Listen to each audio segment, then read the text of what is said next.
In today's video, we'll unravel the mysteries of long-lost civilizations, a gentle journey through the forgotten corners of human history. Who built the world's first cities? And why did they vanish? Why do ancient scripts remain unreadable? What wisdom was lost when entire cultures slipped into silence? Tonight, we explore the ruins, riddles, and echoes left behind by some of the most mysterious civilizations ever to exist. So take a deep breath, relax, and let us begin. This is Drift Off to History, where we bring calm stories for curious minds. Chapter 1: The Indus Valley Civilization. Our journey begins where the land meets water in a wide and fertile valley, once nourished by the mighty Indus River.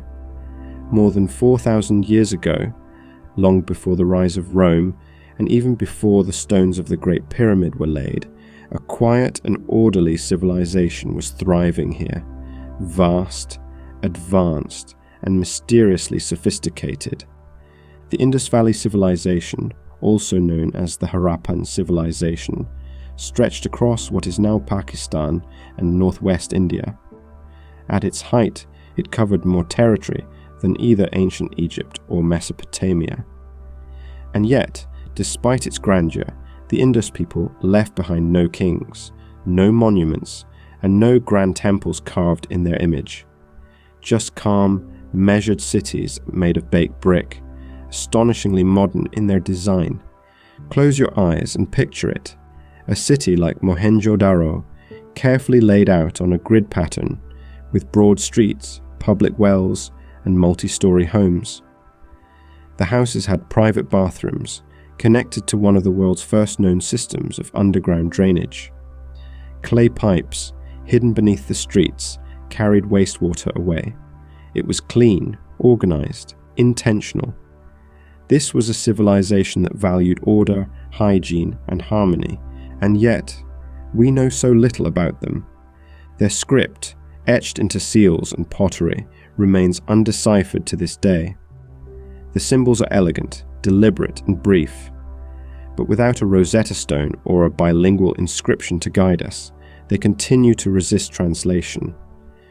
We do not know the names of their rulers. We do not know the stories they told, the songs they sang, or the prayers they whispered into the wind. What we do know comes from what they left behind: artifacts of daily life, trade, and craft. Tiny, intricate weights suggest a highly standardized system of commerce. There were toys for children, elegant jewelry for adults, and seals depicting animals, some real and some strange, like the unicorn-like figure that appears again and again. There is no sign of a ruling class obsessed with conquest, no scenes of war, no sprawling palaces or burial sites boasting of power. This suggests something rare in ancient history, a civilization possibly based not on kings and empires, but on equality and community. It is tempting to imagine peaceful cities, places where artisans, farmers, and traders lived in balance with one another, guided by shared values rather than by force. But then, something changed. Around 1900 BCE, the cities began to decline. Slowly, steadily, people drifted away. Bricks were no longer fired as precisely. Streets became less clean. The order began to unravel. And then, at some point, the cities were abandoned altogether. Why? That is one of history's great unanswered questions.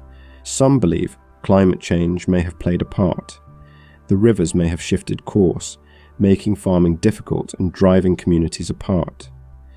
Others suggest that changing trade routes or internal political instability may have disrupted the fabric of society. Disease, famine, or even a quiet invasion have all been proposed, but nothing is certain. The silence of their script keeps their secrets well guarded. And so the Indus Valley faded, not in fire, nor in war, but in whispers. Cities emptied, fields left fallow, the echoes of a great people lost in time.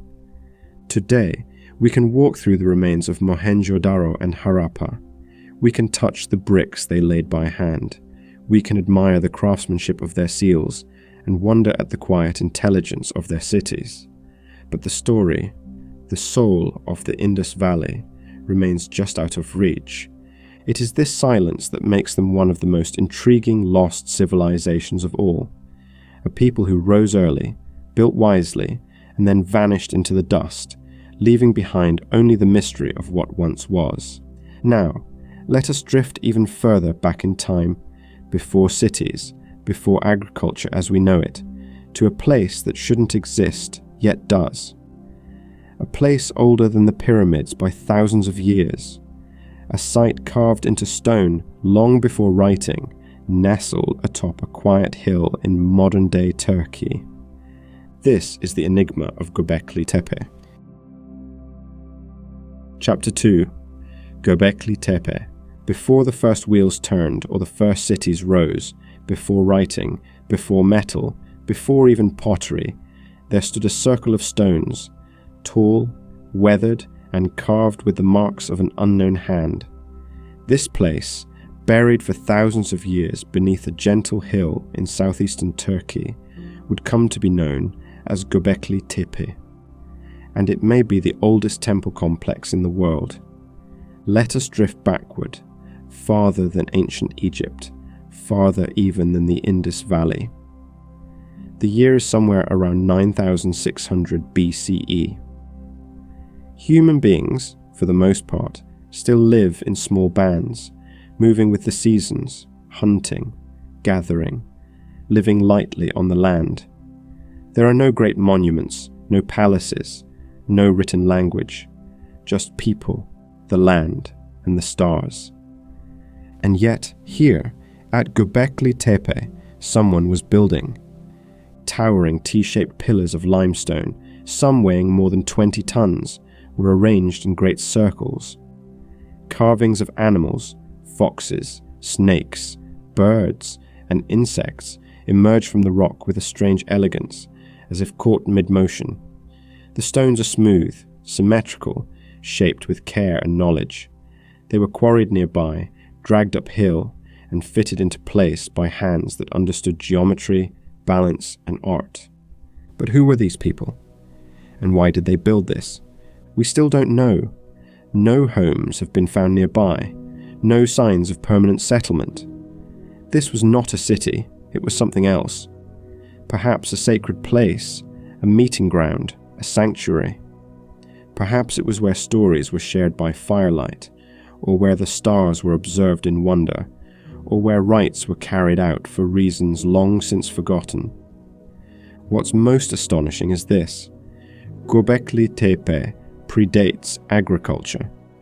Yes, this place, this astonishing feat of prehistoric architecture, was built by hunter-gatherers. At a time when humans were still learning to sow seeds and domesticate animals, they somehow came together to build something grand, permanent, and deeply symbolic. And then, they buried it. Layer by layer, the site was intentionally filled in with rubble and soil. The great pillars were entombed, not destroyed. It was not abandoned in chaos. It was carefully closed, like a chapter ending with ceremony. And there it slept, beneath the earth, for over 10,000 years. Its rediscovery in the 1990s changed everything we thought we knew about the birth of civilization. It suggested that perhaps religion, or shared symbolic expression, came before farming, that the need to gather, to worship, to come together in something larger than oneself, may have been the true spark that lit the flame of society. The carvings at Göbekli Tepe hint at stories that are now silent: a vulture with outstretched wings, a headless figure, a scorpion beneath the stars. Are these constellations, myths, warnings? We may never know. And yet, standing among those stones, even in imagination, one feels something undeniable. Awe, a connection across time so vast it defies logic. These were people like us, dreamers, artists, engineers of the soul. Their tools were simple, but their minds were not. Today, the site is still being excavated stone by stone, and with each layer unearthed, the mystery deepens. More circles, more carvings, more questions. What compels a people with no cities, no metal, and no wheels to build something so grand, and then to hide it away? We may never fully unravel the riddle of Göbekli Tepe, but perhaps that's the point. Some stories are not meant to be solved like puzzles, but felt like poetry, echoes from a time when the first seeds of meaning were planted in stone. Now, let us leave this hilltop sanctuary behind. Let the winds of time carry us westward, toward a land of ancient gold, swirling legends, and a river said to flow with silver. A place once whispered of by Greek historians and searched for by explorers and kings. We drift now toward the lost kingdom of Tartessos. Chapter 3. Tartessos. Let the river carry you now. A river spoken of in hushed tones by ancient Greeks. A waterway that glittered with metals and legend. As we drift west, through the warm breezes of southern Spain, we arrive at a land long lost beneath layers of history and time. A land known to some as the first great Western kingdom. A place called Tartessos. Tartessos appears like a mirage in the ancient texts, not as a myth exactly, but as something real, almost. Herodotus, the Greek historian, described it as a wealthy and sophisticated society at the edge of the known world. He wrote of a king named Argantonios, who ruled for 80 years, and welcomed Greek explorers with generosity and gold. The Greeks spoke of Tartessos as a place rich in silver, gold, and tin, a hub of trade where Eastern and Western cultures met. The land of Tartessos was said to lie near the mouth of the Guadalquivir River, not far from what is now Seville. But where exactly? That's a question that has puzzled archaeologists and historians for generations. Unlike other lost civilizations, Tartessos lives in a strange in-between, a place partly remembered, partly imagined. For centuries, people believed it might simply be a poetic reference to mineral-rich southern Iberia. But then, fragments began to surface. Artifacts were discovered, delicate jewelry, bronze weapons, and ornate ceremonial items, some clearly influenced by Eastern Mediterranean styles. Tombs were unearthed, filled with luxury and craftsmanship. One of the most striking finds came from a site called Cancho Roano, a sanctuary with altars, symbolic carvings, and signs of ritual burning. The architecture suggested a unique blend of native Iberian and Near Eastern influence, echoes of something grand and deeply rooted. And still, there is no city, no capital, no written record from the Tartessians themselves. Their language is undeciphered, their boundaries are unclear. All that remains are whispers and wealth. What made Tartessos so fascinating to ancient outsiders was not just its resources, but its seeming openness to the world. Phoenicians, skilled sailors from the east, established trading posts along its coast. They brought with them writing, technology, and exotic goods. In return, the Tartessians offered metals, and perhaps stories of their own. Could Tartessos have been an early fusion of cultures, an experimental space where East met West under the golden Iberian sun? Some believe so. Others go further, connecting Tartessos with one of the greatest lost legends of all time, Atlantis. The theory goes like this. Plato described Atlantis as a wealthy maritime power beyond the Pillars of Hercules, what we now call the Strait of Gibraltar. He wrote of a kingdom with concentric rings of land and sea, a highly advanced society that eventually grew arrogant and was swallowed by the sea. Some researchers believe Plato's description may have been a distorted memory of Tartessos, real events reshaped into myth. There is no proof, of course. But then again, in stories like these, proof is a slippery thing. What we do know is that around 500 BCE, the Tartessian world seemed to vanish.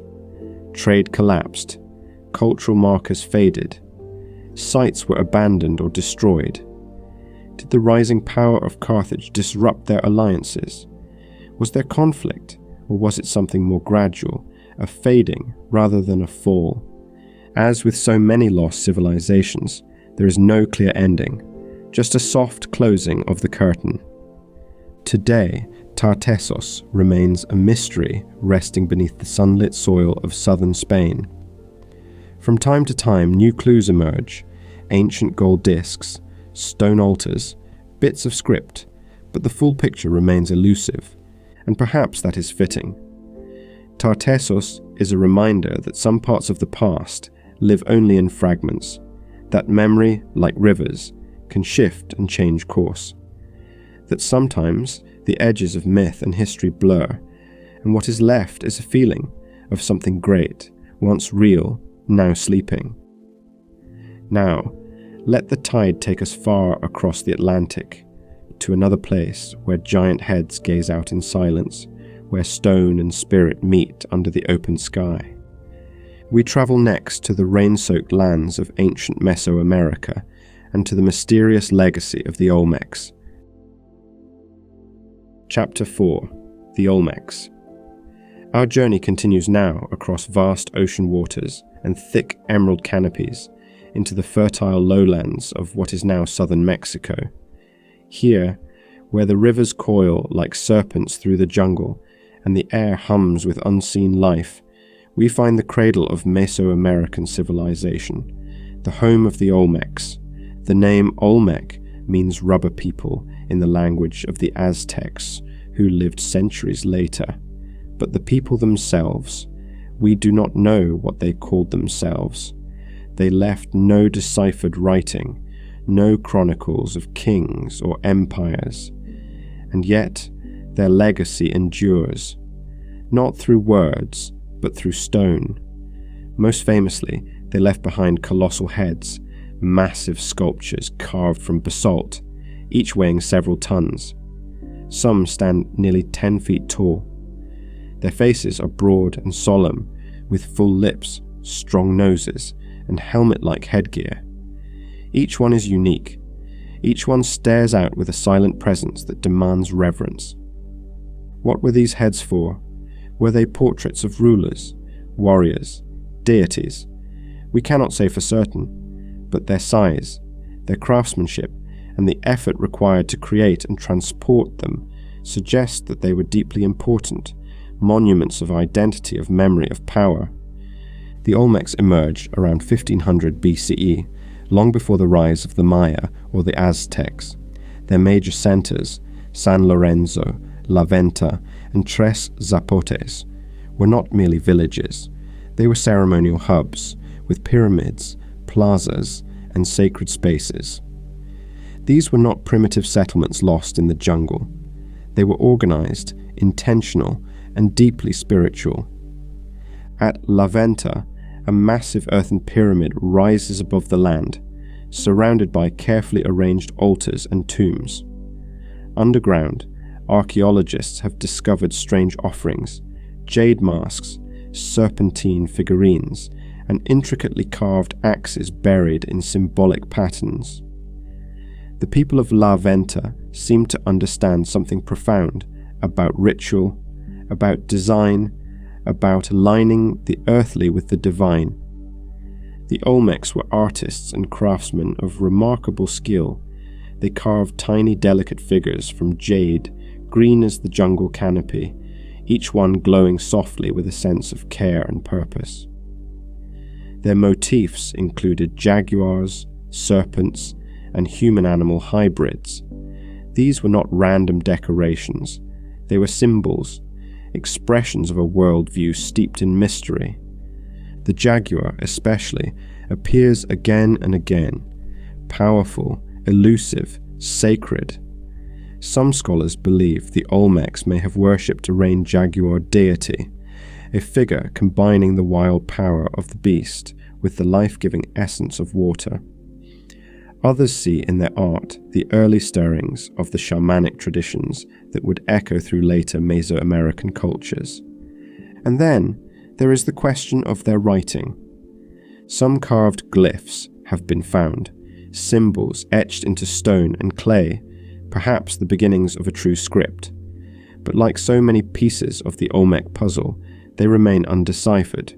We don't know if these symbols were names, places, myths, or something else entirely. What we do know is that the Olmecs influenced everything that came after. The Maya, the Zapotec, the Aztecs, all inherited something from them. The ritual ball game, played in stone courts with rubber balls, may have begun with the Olmecs. So too may have the complex calendar systems and concepts of sacred time. They were not an isolated people. They were the roots of a vast and flowering cultural tree. And yet, like the others before them, they vanished. By around 400 BCE, the great Olmec cities had been abandoned. The colossal heads no longer watched over living ceremonies. The jungle crept back in, claiming the plazas and temples. The silence returned. Why did they disappear? Perhaps shifts in river patterns made farming more difficult. Perhaps political upheaval or conflict destabilized their centers. Or perhaps the culture simply transformed, its identity absorbed into the next wave of civilization. There is no single cause, only the steady fading of a once great people. Today, as you listen, you might imagine walking through the ruins of La Venta at dusk. The air is heavy with the scent of earth and rain. The trees rustle gently overhead. And there, half buried in moss and thyme, the stone face of an Olmec ruler gazes into the distance, silent, thoughtful, eternal. He does not speak, but in his silence there is presence, memory, mystery. From the jungles of Mesoamerica, we now travel to the dry, rose-red cliffs of the Middle East. There, carved into canyon walls, by hands long vanished, lies another astonishing city, one hidden for centuries, built by a people of water, stone, and trade. Let us drift next to the lost city of Petra and the people who shaped it, the Nabataeans. Chapter 5. The Nabataeans and Petra. Let the winds shift now, drying the air as they carry grains of ancient sand across ochre cliffs and hidden canyons. The jungle falls away, and the stones beneath your feet begin to warm in the golden sun. We are in the Arabian desert now, where the silence is vast, and the stones speak. Here, tucked between rugged mountains and deep in a narrow gorge, lies a city like no other, Petra, a place not built on the land, but into it, a city of tombs, temples, and dwellings carved straight into rose-red rock, glowing like fire at dawn and soft embers at dusk. Petra was the capital of the Nabataeans, a people as mysterious as the city they left behind. Emerging around the 4th century BCE, they were master traders, skilled in navigating the harsh desert terrain, and fluent in many languages. They dealt in frankincense, myrrh, spices, silk, gold, precious goods that travelled from Arabia to the Mediterranean along routes that would one day be called the Incense Road. But who were they truly? The Nabataeans left behind no epic poems, no chronicles of kings, no myths etched into scrolls. Instead, they left us Petra, a city of stone and silence, shaped with a precision and grace that stirs the imagination. Picture the moment of arrival. You pass through a long, narrow passage called the Sikh, where towering cliffs rise above you, pressing close as though guarding a secret. And then, as the light shifts and the path opens, it appears, Al-Kasne, the treasury. Its facade, carved directly into the cliff face, towers before you. Columns rise toward the sky, ornate carvings frame empty doorways, and the stone glows a soft pink as the sun passes overhead. Was it truly a treasury or a tomb? A temple? Its true purpose remains uncertain. Like so much in Petra, it holds its secrets close. But Petra is far more than this iconic facade. It stretches across hills and valleys, a vast complex of homes, shrines, markets, and sacred spaces. There are tombs shaped like towers, an enormous theatre carved from solid rock, a high place of sacrifice, and perhaps most impressively, a network of hidden water channels and cisterns that once made life in the desert not only possible, but prosperous. The Nabataeans were masters of water. They captured flash floods and seasonal rains, storing them in cleverly engineered systems that provided water year-round. In a land where water was life, they turned scarcity into abundance. Their ingenuity in hydrology rivals even the most advanced ancient engineers. And yet, for all their skills, the Nabataeans seemed to prefer modesty. Their homes were simple, their writing sparse, their artwork refined but restrained. There is a humility to their legacy, as if they were more interested in sustaining life than celebrating power. They were, it seems, a people of balance, traders who mingled freely with Greeks, Romans, Persians, and Arabs. Their art blended styles from all corners of the ancient world, yet remained uniquely theirs. Their gods were many, drawn from across cultures, and worshipped in sacred spaces, both grand and intimate. And then, like so many before them, they faded. In 106 CE, the Romans annexed Nabataean territory. Trade routes shifted, political influence waned.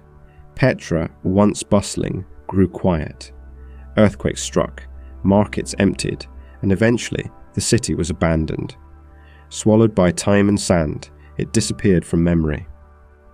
For centuries, Petra was known only to local Bedouins, its existence whispered about, but unseen by the outside world. It wasn't until 1812, when Swiss explorer Johann Ludwig Burckhardt disguised himself as a pilgrim and followed a hidden path through the mountains, that Petra returned to the global stage. Even then, its secrets remained buried beneath rubble and erosion. Today, Petra is a UNESCO World Heritage Site and one of the world's most breathtaking archaeological wonders. But its creators, the Nabataeans, remain shadowy. Their language is known only in fragments, their history sketched only in the stones, and perhaps that is fitting. For Petra was never meant to shout. It was meant to endure. It was not built to dominate, but to blend into the cliffs, into the silence, into the land itself. As you imagine walking through the Sikh once more, feel the wind cool against ancient stone. Hear the hush of centuries, and know that somewhere, deep in the heart of the desert, a city still breathes beneath the surface of time. Now, we journey north and across the wine-dark sea to an island of labyrinths and legend, a place of frescoes and bulls, of light and ruin, a civilization that danced with beauty and vanished in fire and sea foam. Let us drift next to Crete and the mystery of the Minoans. Chapter 6. The Minoans of Crete. Now, let the sands give way to waves, and let the warm wind carry us across the Aegean Sea, past sun-drenched islands and rocky shores, to the heart of ancient Crete. It is here, between myth and memory, that we find the Minoans, a civilization of light, colour, and quiet enigma. The Minoans flourished over 4,000 years ago, long before the rise of classical Greece. Their cities rose along the coasts, built not for war, but for life, open, airy, and adorned with vivid art. Their palaces, unlike the dark stone fortresses of other ancient peoples, were sprawling labyrinths of rooms, staircases, and courtyards. The most famous of all stood at Knossos, a place so intricate it may have inspired one of history's greatest legends, the labyrinth of the Minotaur. And yet, the Minoans were no myth. They were real and deeply remarkable. Unlike many ancient cultures, the Minoans appeared to place little emphasis on war or conquest. Their art tells stories not of battles and rulers, but of nature, celebration, and joy. Frescoes painted on their walls show dolphins leaping through waves, flowers blooming in meadows, and dancers moving with grace and freedom. The colors are soft yet vibrant, ochre, azure, crimson, capturing moments of a life that seems peaceful, elegant, and full of wonder. They were master sailors, navigating the Mediterranean with ease. Crete's location made it a perfect hub for trade between Egypt, Mesopotamia, and mainland Greece. Through their ports passed not just goods, but ideas, styles, and beliefs. The Minoans embraced them all, crafting a culture that felt at once deeply local and beautifully cosmopolitan. And then there is their writing. The Minoans left behind two main scripts, Linear A and a later, deciphered script known as Linear B. But Linear A, the true Minoan script, remains unreadable. It appears on tablets and pottery, in symbols, both elegant and elusive. We do not know what it says. We do not know the names of their rulers, their laws, their stories. The voice of the Minoans remains for now quiet. Yet their influence was vast. Their religion, though not fully understood, appears to have centered on a goddess figure, surrounded by symbols of fertility and nature. Serpents, doves, and poppies appear often in their shrines. The famous image of the snake goddess, with bare chest and outstretched arms, suggests a power that was both spiritual and feminine. One of the most intriguing practices of the Minoans was bull leaping, a ceremonial or athletic activity depicted in multiple frescoes. It shows young men and women grasping the horns of a great bull, flipping over its back in an arc of grace and risk. Was it a sport, a rite of passage, a symbolic dance? No one knows for certain. But it speaks of strength, elegance, and a deep reverence for the animal spirit. And yet, like all our stories, the Minoan world did not last. Around 1450 BCE, something changed. Many of their palaces were destroyed by fire. Their influence waned. Some believe that an invasion from the Greek mainland may have played a role. Others point to an even older event, an eruption so massive it shook the ancient world. On the nearby island of Thera, now known as Santorini, a volcano erupted in one of the most powerful explosions in human memory. It shattered the island, sent tsunamis across the sea, and cloaked the sky in ash. Some historians believe this cataclysm may have devastated the Minoan coast, disrupting trade, damaging crops, and unraveling a delicate balance. Whether through disaster or invasion, or a combination of both, the Minoan civilization eventually faded. Its spirit, however, lived on. The Mycenaeans of mainland Greece absorbed many Minoan customs and styles. Later still, echoes of Minoan elegance would be felt in Greek art, architecture, and myth. And the legend of the labyrinth, of the Minotaur. It may be that long after Knossos was silent, stories grew from its ruins, stories of a mighty king, a beast, and a maze no one could escape. Today, you can still walk through the ruins of Knossos. The walls rise in broken angles. The courtyards open to the Cretan sun. The air smells of wild herbs. The colours, though faded, still cling to the stones. And if you close your eyes, you might hear it. Laughter, music, the soft brush of cloth. A civilization not lost to violence or arrogance, but to the slow, strange turns of time.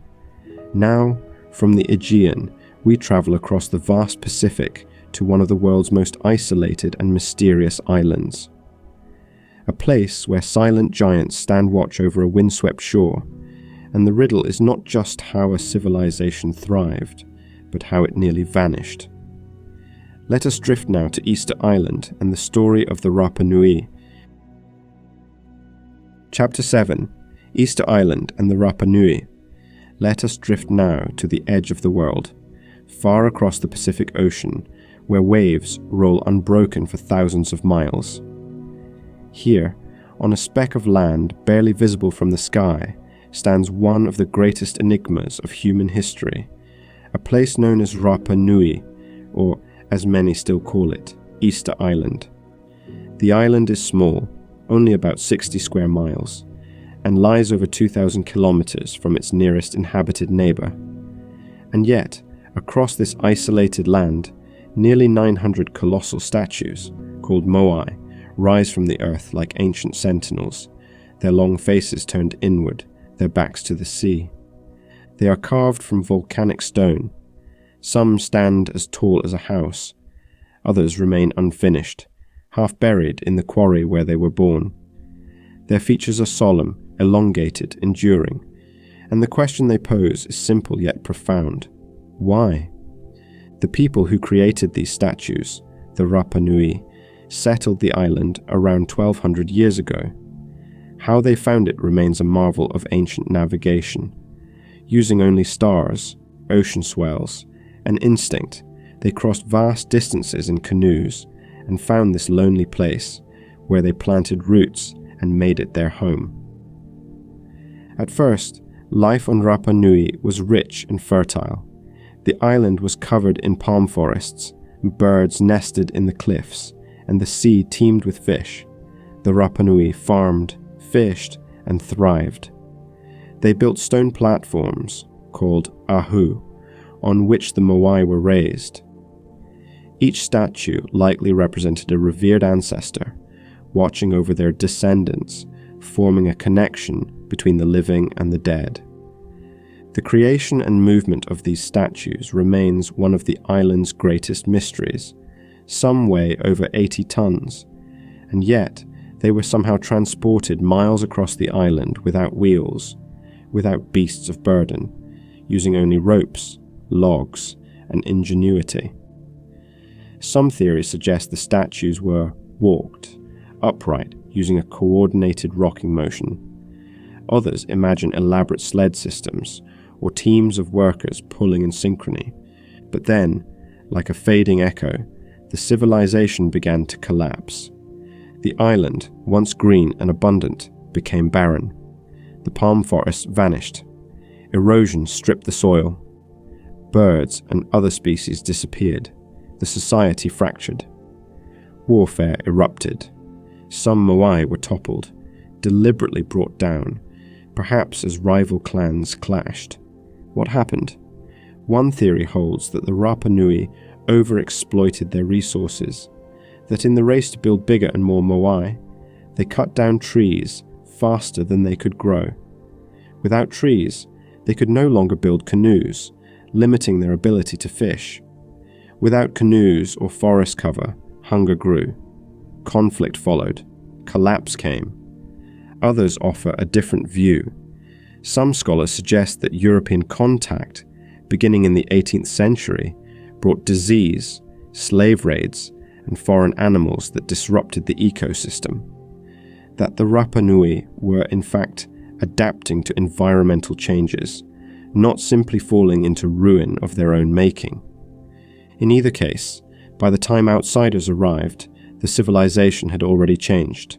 The moai stood silent, the forests were gone, and the Rapa Nui were living in a new reality, one shaped by endurance, memory, and resilience. And still, the moai remained. Not all were toppled. Not all stories were lost. Oral traditions endured, as did the sacred art of rongorongo, a mysterious script carved into wood, possibly a form of writing or symbolic record-keeping. To this day, no one has fully deciphered it.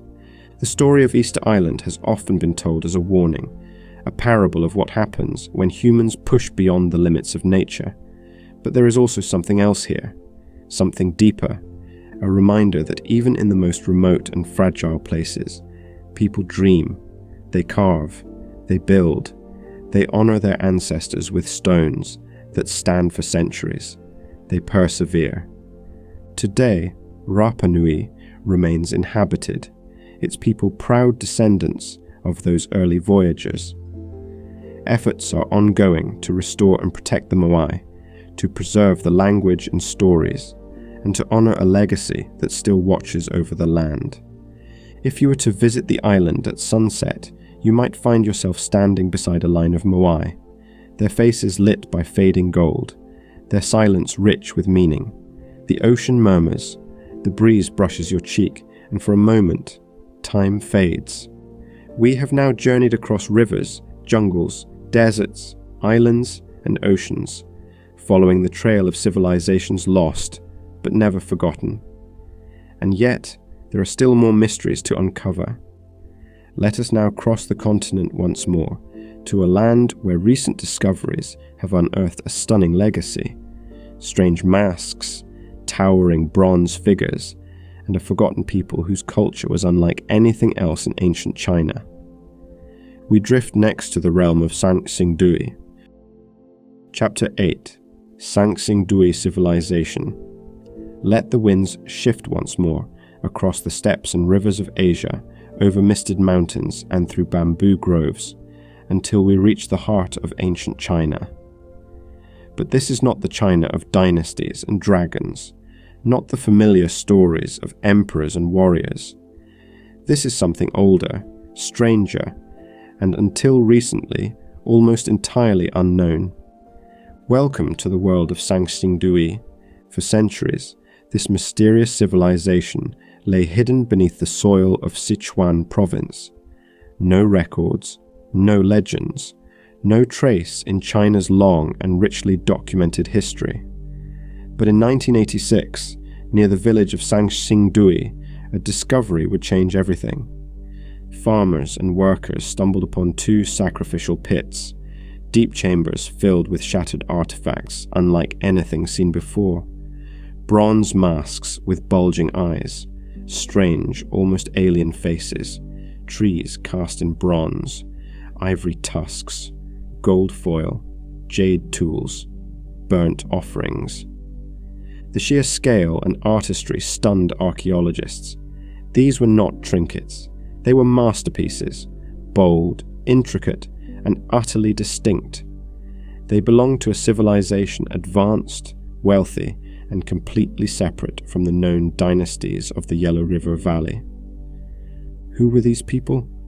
We do not know their name, we do not know their language, but we now believe that the Sanxingdui culture thrived over 3,000 years ago, around 1200 BCE, along the banks of the Min River. Their city may have stretched over several square miles, with walls, workshops, palaces, and temples. A true urban center, thriving in parallel to early China's better-known states, yet somehow unconnected. The bronze masks are the most striking of their creations.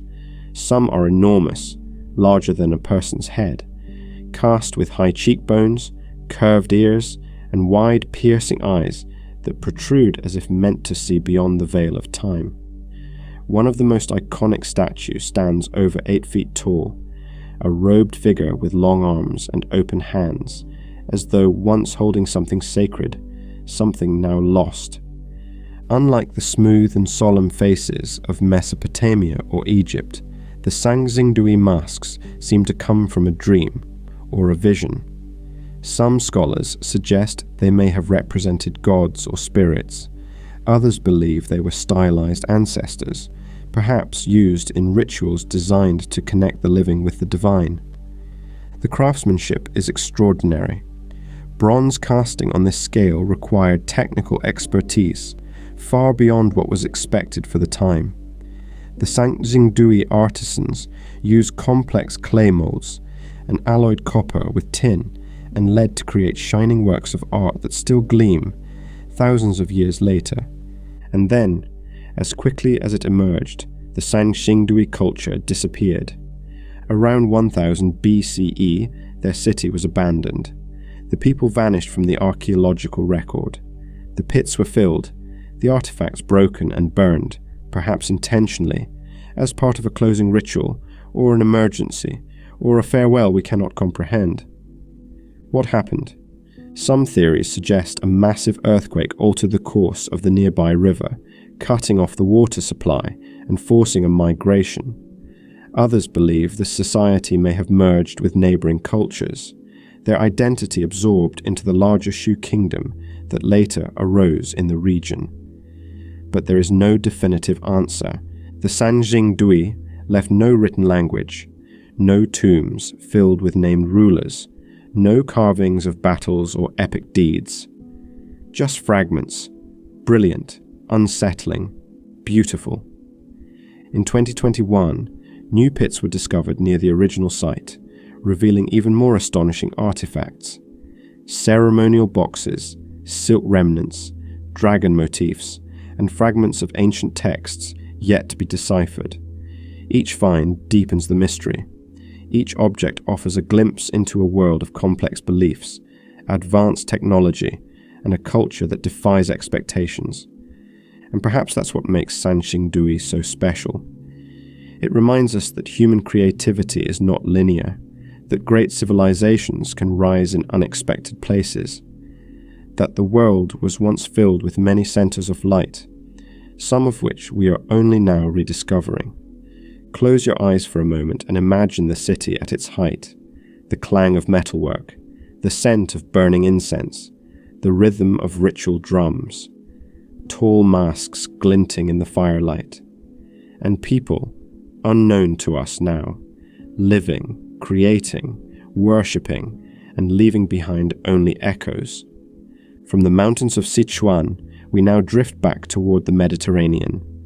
There, beneath the waves and buried in sand, lie the remains of one of the oldest and most enduring historical puzzles of all time. A city spoken of in fable, a land of wisdom, power, and pride. Some say it never existed, others say it still sleeps beneath the sea. Next, we explore the mystery of Atlantis. Chapter 9, Atlantis. Now, let us drift not just through space, but through imagination itself. For the next destination on our journey is one that may never have existed in the way we think, but has captivated human thought for over 2 millennia. A place of legend and longing, submerged beneath waves and time. This is the story of Atlantis. The tale begins with the Greek philosopher Plato.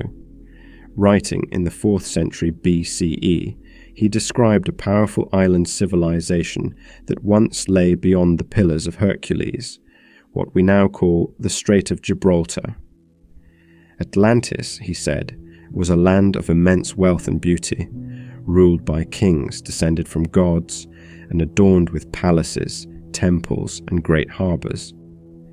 Its central city was shaped in concentric rings, alternating circles of land and water, with bridges connecting the layers, like the spokes of a wheel. Atlantis, according to Plato, was a naval superpower that grew arrogant in its pursuit of expansion. When it tried to invade Athens, it was repelled, and not long after, the gods punished Atlantis. In a single day and night of misfortune, the island was swallowed by the sea, lost forever beneath the waves. It's a powerful story, grand, tragic, and symbolic. But was it true? Most scholars believe Plato intended it as an allegory, a warning against hubris told through the lens of a fictional civilization. Yet over the centuries, many have wondered, what if there was something more? What if Atlantis was inspired by a real place, now forgotten? Some point to the Minoans of Crete and the eruption of Thera as a possible source. The Minoans were advanced, peaceful, and seafaring. The volcanic disaster around 1600 BCE could easily have inspired a tale of sudden destruction and drowning lands. Others suggest Tartessos, the ancient Iberian kingdom we visited earlier, as a candidate, its wealth, mystery, and sudden disappearance aligning with parts of Plato's account. Then there are those who look farther afield. Claims have been made for locations all over the world: the Bahamas, Antarctica, the Caribbean, even beneath the Sahara Desert. Explorers have searched for sunken cities, circular ruins, and unusual rock formations beneath the sea, hoping to glimpse the ghost of Atlantis. So far, nothing has been proven. No ancient inscriptions, no sunken cities, no definitive traces. And yet, the allure remains. Atlantis captures something deeper than history. It taps into our imagination, our desire to understand what lies just out of reach. It asks, what have we forgotten? What once was and now is gone? There is also something poetic in the idea of a civilization so advanced, so splendid, that its very pride became its undoing. Whether real or imagined, Atlantis serves as a mirror, reflecting not just our past, but our hopes and fears about the future. Today, the word Atlantis lives on not in maps, but in music, literature, film, and dreams. It has become shorthand for paradise lost, for sunken glory, for mystery just beneath the surface. And maybe that's the true meaning of Atlantis, not a city of marble and gold, but a space in the human soul, a symbol of what we might become and what we might forget. As you imagine the waves gently rolling over ancient stone, let your thoughts drift, not in search of answers, but in quiet wonder. Let the waters calm, let the past whisper. And now, for our final stop, we turn to a mystery far closer to the earth, not a place of legend or gold, but of books, of knowledge, of wisdom lost to flame. We close our journey with the sorrow and silence of the Library of Alexandria. Chapter 10. The Library of Alexandria. And now, we drift gently into the final chapter of our journey, not into a lost city of stone or a forgotten people of bronze, but into a sanctuary of knowledge, a place built not for kings or gods, but for the mind. It was not grand in gold or colossal in scale, yet its loss is felt perhaps most profoundly of all. This is the story of the Library of Alexandria. Founded in the 3rd century BCE in the ancient Egyptian city of Alexandria, the library was the vision of the Ptolemaic kings, rulers of Greek descent who had inherited Egypt after the death of Alexander the Great. They dreamed of creating a center of learning, a beacon to scholars from every corner of the known world. It is said that the library aimed to collect every book, every scroll, every idea in existence. No one knows exactly how many texts it held. Some say 40,000, others speak of hundreds of thousands. Works of history, philosophy, mathematics, astronomy, medicine, poetry, many written by hands long gone, in languages both familiar and forgotten. Papyrus scrolls line the walls in endless rows. The scent of ink, parchment, and sea air would have hung softly in the air. Imagine it now. Great marble halls bathed in sunlight, the quiet rustle of scholars turning pages, the murmured debate of minds meeting across culture and time. It was here that some of the ancient world's greatest thinkers gathered: Euclid, Archimedes, Eratosthenes, each contributing to a shared legacy of understanding. In Alexandria, for a brief and shining moment, the world seemed to believe that knowledge could unite us. And then, as with so many of the stories we've shared, it was lost. The fate of the Library of Alexandria is shrouded in uncertainty, scattered across centuries of conflicting accounts. Some blame Julius Caesar, whose siege of the city in 48 BCE may have sparked fires that reached the shelves. Others point to later events: the rise of Christianity, Roman neglect, the Arab conquest, It's possible the library didn't fall in one great blaze, but slowly, neglected, looted, dismantled, piece by piece. We may never know the exact moment the last scroll turned to ash, only that when it happened, humanity lost a part of itself. Gone were the treatises of ancient scientists, the lost plays of Aeschylus, the poems and stories of cultures we barely remember, works that could have changed how we see the stars or ourselves.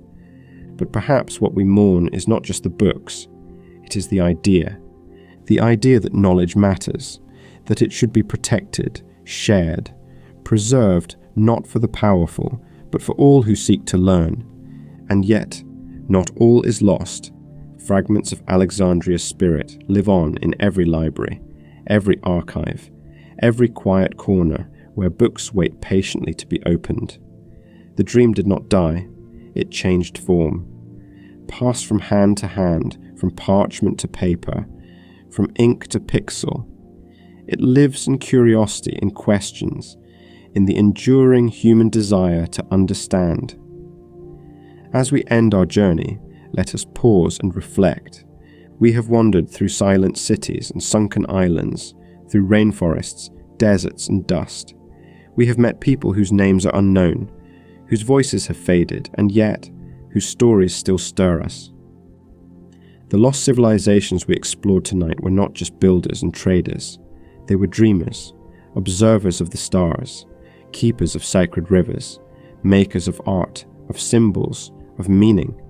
Though their languages are forgotten and their cities now lie in ruins, their mysteries still call to us, whispering through stone, through sand, through time itself.